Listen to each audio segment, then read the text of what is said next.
မိုးမလင်းမီအမှောင်ထူးကြတဲ့ဦးဆန်သည်သူ၏တစ်သားရှည်နှင့်တန်ကြုံကိုကင်လျက်တောနက်ထဲသို့ခြေစမ်းတိုးဝင်နေသည်သူသည်ရွာသားများအားပြောပြလေးရှိသောညဉ့်နက်၌တောထဲသို့မသွားရဆိုသည့်ရှေးစကားကိုအလေးမထားထိုညတွင်သမင်အုပ်ကြီးတစ်ခု၏ခြေရာသစ်များကိုတွေ့ပြီးလိုက်ဖမ်းရန်ဆုံးဖြတ်ခဲ့သည်ဒီစာ6-9 မိုင်ခန့်လိုက်ပြီးနောက်တစ်ပင်များကြားမှဖြောတော့သောအဝါရောင်အလင်းတစ်ခုကိုမြင်လိုက်ရသည်အဘယ်သူတဦးတစ်ယောက်သည်ဤနေရာတွင်မိထိုးနေသည်နည်းဟုအံ့အားသင့်ကာခက်တွတ်တွတ်ခြေလမ်းများဖြင့်သွားခဲ့သည်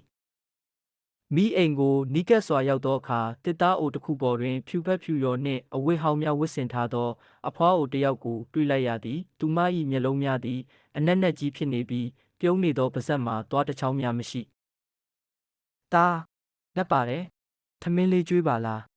ဦးဆန်သည်ကြောက်လန့်တော်လဲသူမ၏တောင်းဆိုမှုကိုငြင်းဆန်ခြင်းမပြုဝံ့သူ၏နေ့လယ်စာအိတ်ထဲမှထမင်းခဲကိုထုတ်ပေးလိုက်သည်ထိုအခါအဖွားအိုသည်ရုတ်တရက်သူ၏လက်ကိုဆုပ်ကိုင်လိုက်ပြီးအားပြင်းစွာဆွဲငင်လိုက်သည်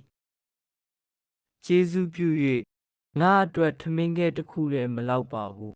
မင်းရဲ့အသက်ကိုပေးပါဦးဆန်၏မျက်လုံးများထဲတွင်အဖွားအို၏ပုံသဏ္ဍာန်သည်တဖြည်းဖြည်းပြောင်းလဲသွားသည်သူမ၏အသားများကျွံကျလာပြီးအနက်ရောင်ရိုးစုကြီးအဖြစ်ပြောင်းသွားကာဦးဆန်၏လက်ကိုချိုးဖဲ့လိုက်သည်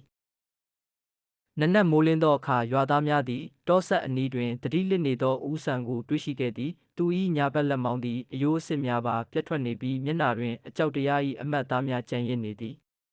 သူသည်သတိပြန်ရလာသောအခါရွာသားများအားတုန်လှုပ်သောအတန်ဖြင့်ပြောပြခဲ့သည်ဦးဆန်၏မျက်လုံးများထဲတွင်အဖွားအို၏ပုံသဏ္ဍာန်သည်တဖြည်းဖြည်းပြောင်းလဲသွားသည်သူမ၏အသားများကျွံကျလာပြီးအနက်ရောင်ရိုးစုကြီးအဖြစ်ပြောင်းသွားကာဦးဆန်၏လက်ကိုချိုးဖဲ့လိုက်သည်နနက်မိုးလင်းသောအခါရွာသားများသည်တောဆက်အနီးတွင်သတိလစ်နေသောဦးဆန်ကိုတွေ့ရှိခဲ့သည်သူ၏ညာဘက်လက်မောင်းသည်အယိုးအဆစ်များပါပြတ်ထွက်နေပြီးမျက်နှာတွင်အကြောက်တရား၏အမှတ်အသားများကျန်ရစ်နေသည်သူသည်သတိပြန်ရလာသောအခါရွာသားများအားတုန်လှုပ်သောအတန်ဖြင့်ပြောပြခဲ့သည်တောထဲကမီးအိမ်မူအဲ့ဒါမီးအိမ်မူမဟုတ်ဘူးသူတို့ကငါတို့ကိုစောင့်နေတယ်ညနေခင်းနေဝင်ချိန်မှာတောထဲဘယ်သူမှမသွားကြနဲ့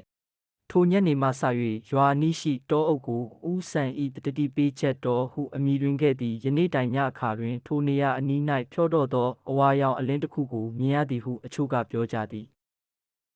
ရှေးလူကြီးများ၏တတိပေးချက်ကိုမပေါ့ဆပါနှင့်ကြောက်เสียအချက်လူသားအနေဖြင့်မမြင်နိုင်သောအရာများကိုစူးစမ်းခြင်းသည်အန္တရာယ်ရှိနိုင်သည်